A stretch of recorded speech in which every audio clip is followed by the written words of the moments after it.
Hello, class. Faisal here, coming in at you May 13th for our class of the day. Right, so yesterday I posted that video for you all about Canada and whether or not we should ban assault rifles, right? Or if those guns should remain legal, right? So that is the question I asked yesterday, right? And I know you guys are working on it now. And if you have any questions, of course, you should ask me, right? I'm trying to be pretty quick about answering questions here uh, on the website, right? Or through email, right? So do get in touch with me if you have any questions. But before we go on to reflection number 2, which is going to be happening tomorrow, I wanted to talk a little bit about writing these things, all right? So, first of all, I've given everyone who, at least at the time of this filming, has given me a reflection. I've sent you feedback back, right? So I hope you're reading that. I hope it makes sense, right? Especially the stuff about spelling and grammar and everything that I might be pointing out, right? So I hope the feedback is making sense. If you have any questions, of course, you can email me. But I wanted to make some big points here, right, as your teacher. So, the first point is going to be about spell check, right? So I tell this to all my students whenever they're using a computer. Spell check is great, but don't trust it, right? What I mean by that is you can write a sentence in your word processor, whether it's Microsoft Word or Google Documents, whatever it is, right? And you can screw up the spelling and the spell check won't tell you anything, right? Let's take a look at my examples here. Over here, corporation is needed to fight the coronavirus, right? Corporation? Wait, corporation? That doesn't make sense, does it? Are we talking about a corporation, some sort of company here? No, right? You mean cooperation, right? That's what you mean, but you put an R instead of an O, and guess what? Do you see spell check? Do you see Google underlining anything there? No, they're not underlining anything, right? So that is something that you need to watch out for, because if you don't, you're going to be making what's called typos, and that is no good, right? Let's look at this. Over here, the cats are jumping on the desk. Faisal is trying to record a video. So over here, you might not think, oh, there's no spelling mistake there, but look at this. Right over there, you'll notice that there's no space after the period and the F, right? It's basically desk.faisal. And Google isn't saying anything about that. But after every single period, there should be one space. Just one space, not two. Right? So if you don't do that, right, the computer will not tell you about it, right? It'll just do what it does, right? So you can't trust the computer to pick that kind of stuff up. You got to go through it with your eyes, right? Same thing here. God gun laws is what we need to stay safe. God gun laws. God. What's God got to? God doesn't have any gun laws, right? They're not in the Bible or the Quran or anything. So that obviously means you mean good. Good, right? Is what you mean there. So spell check once again does not pick that up, right? Because they say, oh yeah, the word God, and maybe they're just using God as an adjective. I don't know. So again, you want to make sure you're using your own eyes, and also things like this. There's a lot we can do to keep Canada people safe, right? Spell check doesn't say anything. Grammar check isn't saying anything. But obviously, Canada people is not what we say. We mean to say Canadian people, right? So that is something that you have to watch out for when you are looking at your own work, right? So don't think that just because the spell check isn't underlining anything or the grammar check isn't underlining anything that you're good, right? You've got to use your eyes. You got to read your stuff over and make sure that you're not making those kinds of mistakes. The next thing I want to talk about is Google Translate, right? Which is a wonderful thing that you can use in order to translate your work or anything you're reading into a different language, right? So it is a very useful tool, right? But you want to use it right, right? So Google Translate is very good when it comes to small things, right? So if I, for instance, want to know the Arabic word for cat, right? I get to see it right there. Good. It even shows me a picture of a cat. Wonderful, right? So it's really good for that sort of thing, right? So if there's ever a word that you come across in a book or in an article or whatever it is, and you're thinking, what does that word mean? Then it's great for that. Or if I want to, do a bit of a short phrase, right? The cat is nice, right? Usually it's okay for that too, right? Al-Kitat Jamilat, right? As you can see, my Arabic isn't the best, but Google Translate can help me out with this, right? And I love Google Translate for this reason, right? It helps me communicate with my uh, Indonesian fiance's family, right? Because I can use Google Translate to at least figure out what they're trying to say and to talk to them online, right? So that's nice. But there is a problem. If you take too much, if you say, for instance, oh, he's asking me to write a reflection about assault rifles, that's a lot. You know what? It'd be really easy if I wrote that in my own language and just use Google Translate to do everything for me. If you do that, you're going to get a disaster, right? So let's see. If I take this whole paragraph, right, and I throw it into Google Translate and I get all of this Arabic, right? The Arabic speakers in the class can tell me, all right, is that correct? Right? Some of the words might be correct, but what it gives you is something weird, right? Same thing if I go with, any language. If I say, let's see, what language should I pick? Spanish, right? Siento que Canada ha hecho un trabajo bastante bueno cuando se trata de contra el coronavirus. So, was that correct, Spanish speakers in the class? Probably not, right? So, the whole point is, when it comes to Google Translate, there's one message that I have for you: less is best. Use a word, maybe a little phrase here and there, little, right? One word at a time or a couple of words at a time. Don't try to do the thing where it's like, oh, I'll write it in my own language and then throw it in Google Translate and then it's fine. Because I can guarantee you it's always a disaster. The worst writing that I get as a teacher is that writing, right? The Google Translate paragraphs or the Google Translate reflections or essays or whatever it is. Those are the worst. Don't do that to me, please. I beg you.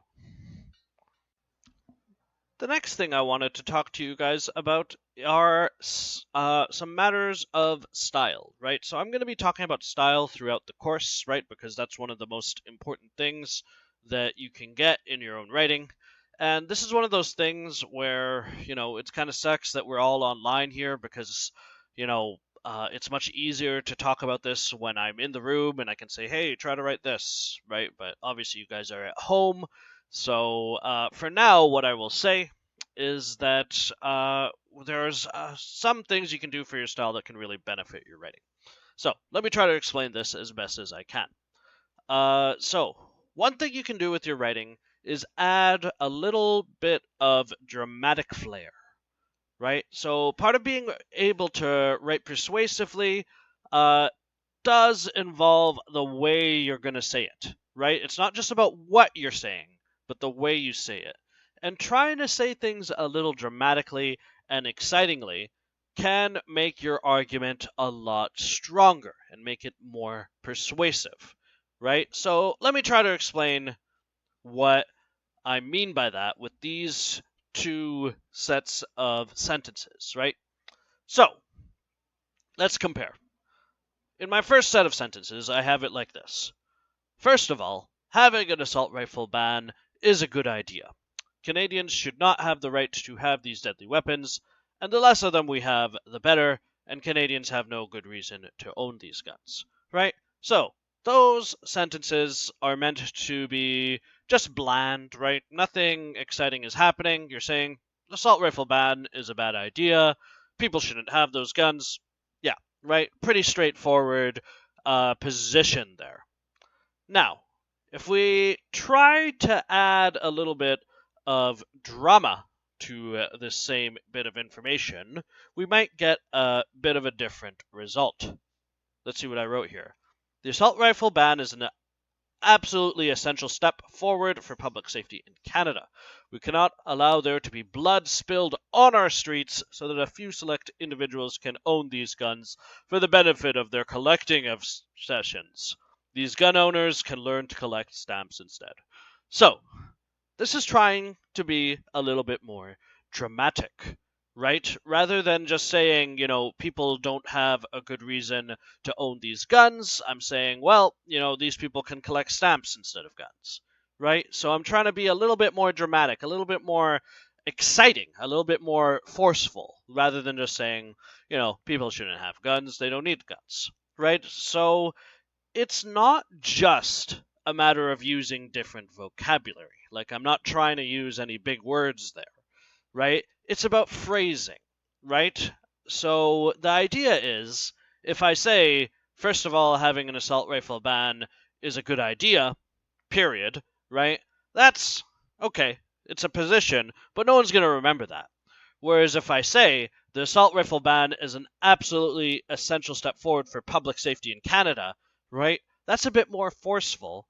And the idea is the reader is more likely to remember that second set of sentences that I have there than they are to remember the first set of sentences that I have up top, right? Because essentially the second set of sentences are a bit more exciting, right? They give you a bit more memorability um than the first set. I'm talking about collecting obsessions, right? Rather than just saying people don't need guns, I'm saying, well, what? They're just obsessed with collecting guns. What's with that, right? So it's a way of sort of adding a little bit of drama to your writing and giving your writing that adds to your writing's power, right? And it'll make these reflections and everything that you're reading a little bit better. Let's see another set of examples. This one about the coronavirus. So let's see. First set of sentences. The coronavirus has caused a lot of destruction in Canada. The government must take action to protect vulnerable people by making it a legal requirement for people to wear masks whenever they leave their households, right? So this is straightforward. Government has to act and protect vulnerable people. But next, I write, the coronavirus is devastating our country. We must defend our most vulnerable citizens by making masks mandatory for all Canadians entering public spaces, with significant penalties for anyone that does not take the health of the country seriously. So, the second one is doing a couple of different things.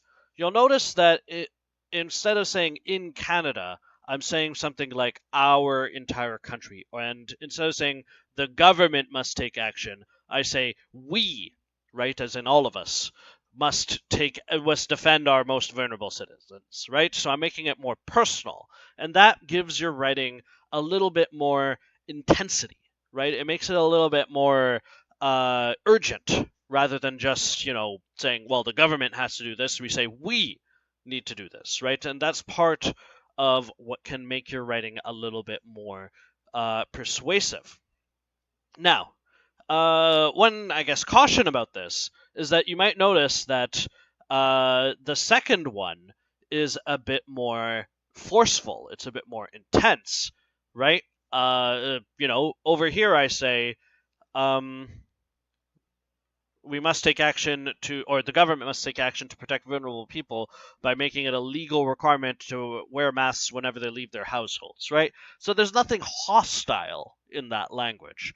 But if I put it like this, right, we must defend our most vulnerable citizens by making masks mandatory for all Canadians entering public spaces, with significant penalties for anyone that does not take the health of the country seriously. That last part, that does not take the health of the country seriously, that's adding a little bit of, I guess you could say, even an attack on the people that are on the opposite side of the issues. It's saying, well, you don't want to wear a mask, you don't take the health of our country seriously. So, this is something that you should use cautiously in that case, right? Because obviously, you don't want to offend people when you're writing, but by taking a stance like this and being argumentative, right, and being able to say, like, look, you're not taking the health of the country seriously, it is making yourself sound a bit more rigid and argumentative, right? And again, in terms of which of these sets of sentences are you more likely to remember, it is definitely the second set, right?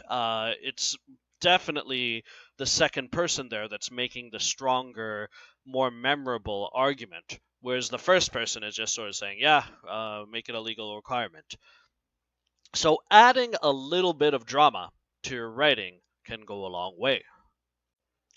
So, to summarize, having a bit of flair for the dramatic in your writing can make it much more memorable and engaging, but it can also be alienating. If I were writing about like someone I was working with, for instance, I would be careful about doing this when I was presenting my position because you don't want to come across as too extreme. So, this is the kind of thing that'll start a debate, right? If I say, well, you don't care about public health, then of course I'm going to start a debate. So you should be careful about doing that, right? Oh, and by the way, I don't think that anyone that doesn't wear a mask doesn't care about public health, right? Just for the record, because I know some of you disagreed with me about that, right? So just for the record, that was my example, right? So let's be clear about that. But that being said, you should be careful about it, but you should absolutely be able to do it, right? So if you add a little bit of that flair to your arguments about assault rifles or about whatever it is, then you can make your writing a lot more persuasive, and you can do that very important thing, which is to be called a good writer, right? If your TA or your professor remembers, oh yeah, that essay, that was interesting, right?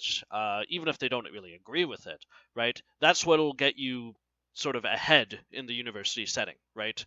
There's nothing better that you can hear in university than have a professor say, you're a good writer, right? There's nothing better than that you can have going for you in university. So try to write with a little bit of that flair, right? And it is something that'll take some practice, but I want to advise you to give it a shot. So, meow, question. Do I have to do this in my reflections? Well, style is something everyone has of their own. My style is mine. I can't give it to you guys, right? You can't ever write like me because only I can write like me. So the whole point is you need to be able to develop your own style. So if you want to write dramatically, you absolutely should, and you should try it, but it's not a mandatory thing, right? It is something that you should learn how to do and develop and make your own, right? So don't think, okay, I should try to phrase it just like he did, all right? I should try to be just like the teacher. No, that's not what you want to do. Everyone is their own cat, and we should all try to be, uh, developing our own styles, right? So that's why I'm introducing these ideas to you so that you can use them as you wish, right? Think about them and try to develop them on your own. Don't think, okay, I gotta write 3 sentences in my reflection that are dramatic. That's not how it works. What you want to do is make this your own. All right? So, does that answer your question? Meow. Yes. Can I go? Yes, you can. And you guys can go too. And I hope you all have a good day, and I will see you all tomorrow.